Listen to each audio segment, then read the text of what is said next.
प्यारे बच्चों अस्सलाम वालेकुम।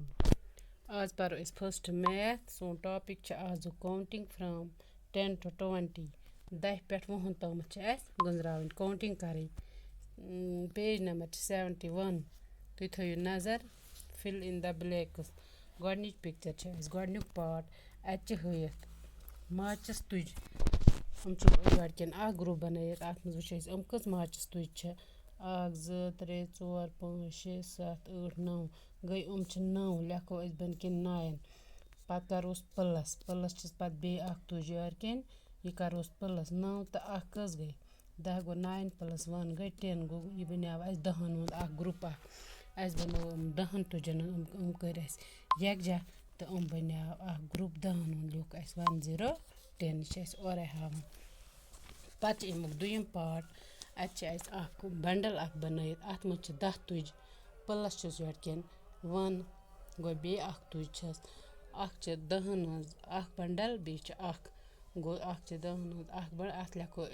10 + 1 गो 11 गो ये गोलस मज लेखो = 11 10 हज बंडल बे इथे कन गो 1 1 पत त्रेयम पार्ट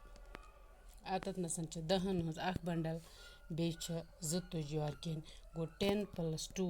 = 12 10 हज बंडल गो 1 बे 1 तो 1 गई 2 लिख 1 to 12 पत अमुक चूरम पार्ट अत लिखित 10 हज बंडल तुज प्लस 3 बे 3 तुज गई 10 + 3 गो 13 गो 1 लेखो 10 हज बंडल गो 1 बे 3 गो 1 3 13 पत बन कन ब्या पार्ट अत 10 हज बंडल हयत बे पत + 4 = गई 10 तो बे 4 गई 14 गो 1 4 14 10 हज ग्रुप बे अलग अलग 4 तुज गो 14 पत नेक्स्ट पेज नंबर 72 अत गोडनुक पार्ट 10 + 5 गो 10 हज बंडल बे 5 तुज इत गई 10 तो 5 15 गो 1 5 15 लेखो = 15 पत अमुक ब्या पार्ट अत 10 + 6 अत 10 हज बंडल बे 6 तुज अलग अलग गो 10 हज बंडल गो 1 बे 6 तुज गई 6 गो 1 6 16 इत कन हेको दो तरीक अत नसन कर प्लस अत कर बे बंडल हिसाब कर पत ब्या पार्ट 10 + 7 गई 10 तो बे 7 गई 17 गो 1 7 17 अत मज 10 हज बंडल बे 1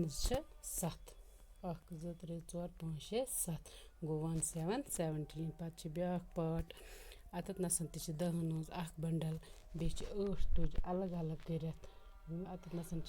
सवाल प्लस अत कर बे 1 10 अत मज अत हेका कर गो 10 हज बंडल यह 10 च जाय लेखन 1 पत यम 8 तुज यह गो 1 च जाय लेखोस 8 गो 1 8 18 पत ब्या पार्ट 10 + 9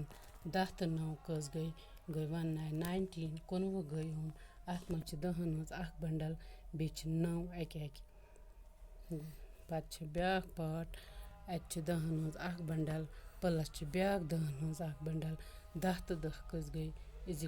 गई 20 2 बंडल 10 10 कर अत लेखो 2 0